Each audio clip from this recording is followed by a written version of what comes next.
Prof Al, and welcome to Chemistry Matters. And today we are going to be continuing on our discussion of the basics of equilibrium. And today we're going to be looking at the relationship between the equilibrium constant and Gibbs energy. And you'll remember that we talked about Gibbs energy in the thermodynamic videos. So let's crack on and see how we go about doing that.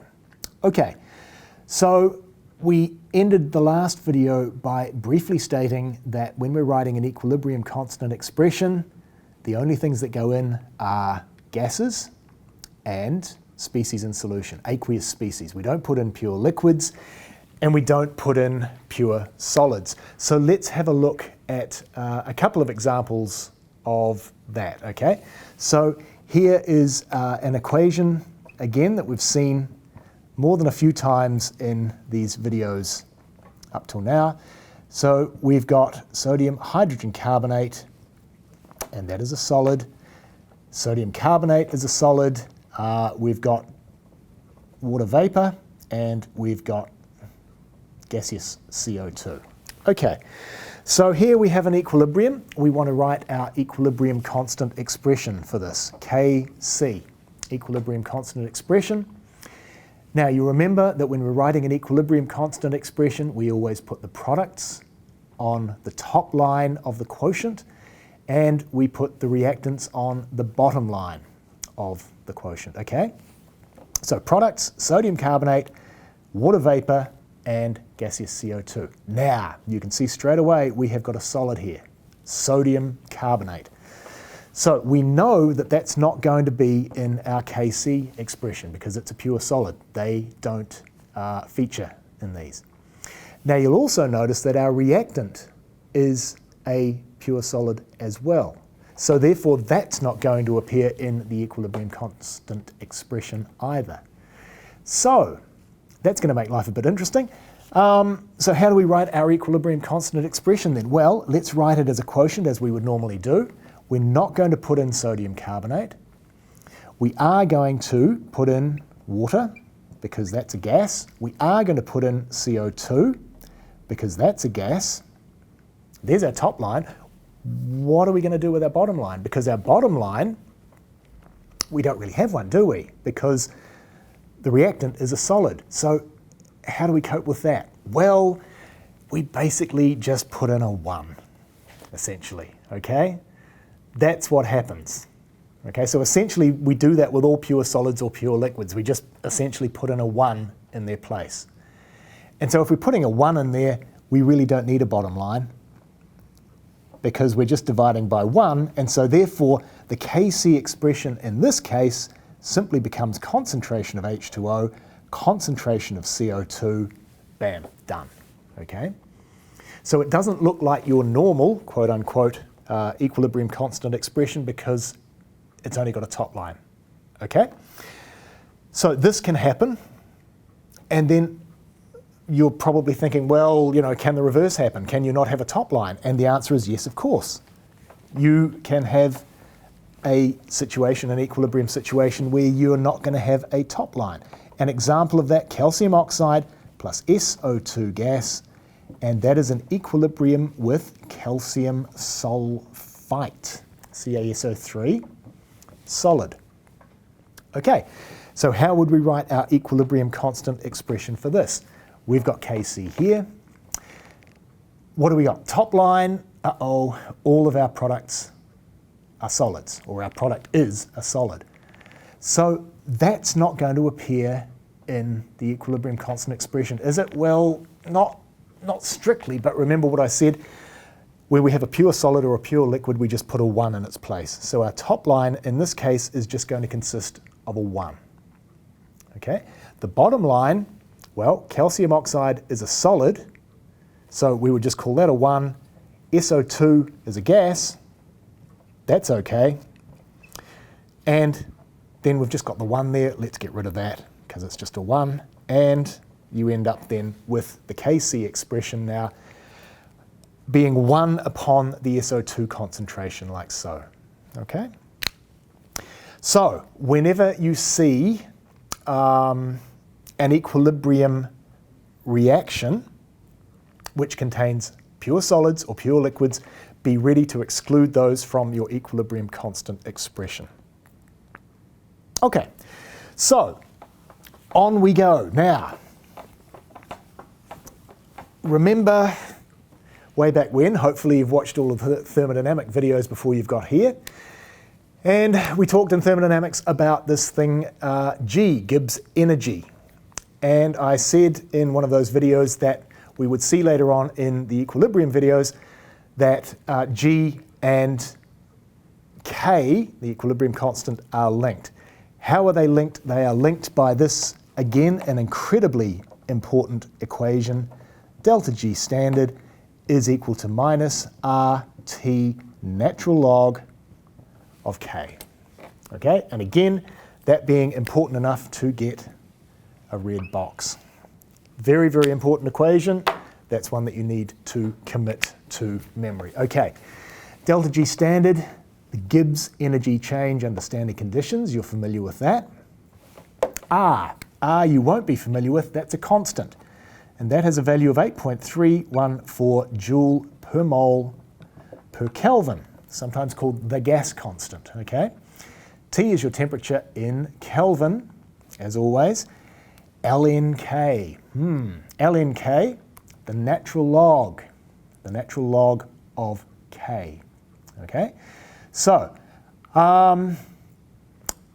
if we are talking about concentrations, then K becomes Kc. If we're talking in terms of pressures, then K becomes Kp. Okay, so this now gives you a relationship between the value of delta G standard, which we can work out using all of our thermodynamic data. We can work it out if we've got delta H and delta S. We can then find out what delta G is, and then we can find out what K is. How far the reaction's going to go towards products, the value of the equilibrium constant. Okay, so you can see that that's going to be rather potentially useful. So let's show the use of this, I guess, with this example, the good old Haber process. Okay, N2 gas plus 3H2 gas in equilibrium with 2NH3 gas. Remember, one of the most important reactions on planet Earth, because this consumes 1 to 2% of all of the energy generated on planet Earth every year. 1 to 2%, that's a lot, okay? So if you can find a way of getting this reaction to occur under milder conditions, there's a Nobel Prize awaiting you. Right, so what we want to know is, what's the equilibrium constant for this? What piece of data do we need to know? We need to know that delta G standard for this reaction is equal to minus 28.3 kilojoules per mole. Okay, so knowing that, and we're also going to be at 298 Kelvin. Knowing that will allow us to now figure out what the equilibrium constant for this process is. Okay, we're given delta G standard. We know what R is. We will always be given that, so you don't need to learn the value of the gas constant. We're given the temperature, 298 Kelvin. What's LNK? Okay, so therefore, our question is, let's write it out, what is Kp at 298 Kelvin? So let's plug in our numbers. Now, again, a possible trap for the unwary here, we always give, pretty much always anyway, give delta G standard values in kilojoules per mole. But R has units of joules per Kelvin per mole, so therefore we always have to convert our kilojoules to joules. That's the easy way around of doing it. You can go the other way if you want, as long as you get the right answer.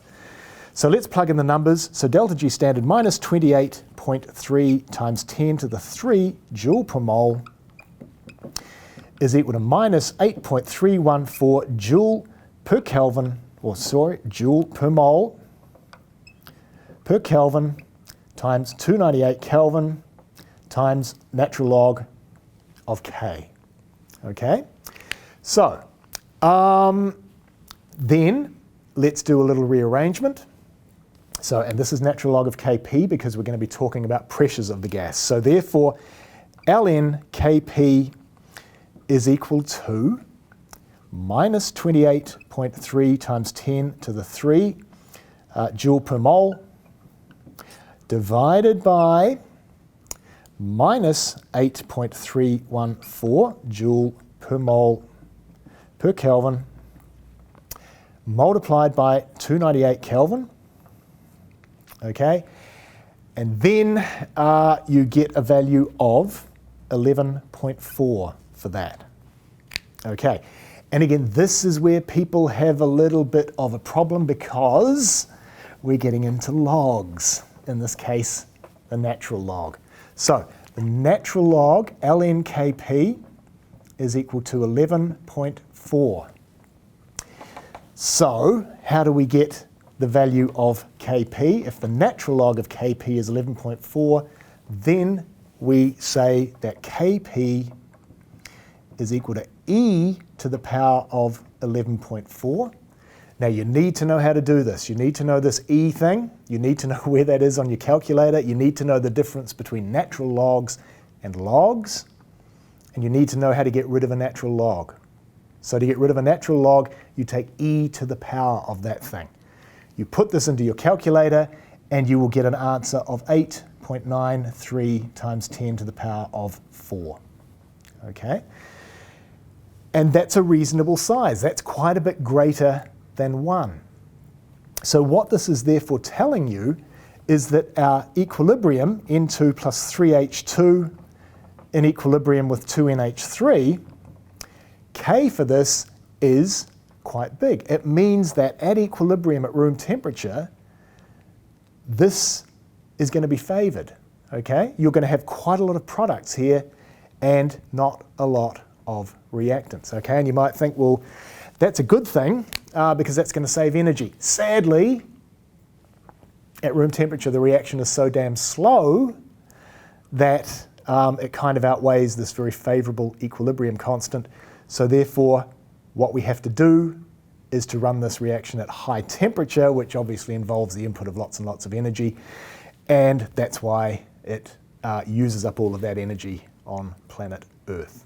Okay, so the important take-home messages, ΔG standard is minus RT log K. That's one to commit to memory. Again, you need to know how to play around with your logs, your natural logs. And again, what we see from this, ΔG standard, if it's big and negative, then K is going to be large and products will be favoured. Okay? If ΔG standard is small, or no, it's not small, let's say it's big and positive, then K is going to be small and reactants are going to be favoured. The reaction will barely get underway before it reaches equilibrium. Okay, really important equation, that one. Learn it, learn it, learn it. Okay, so that's enough of equilibrium for today. We will see you in the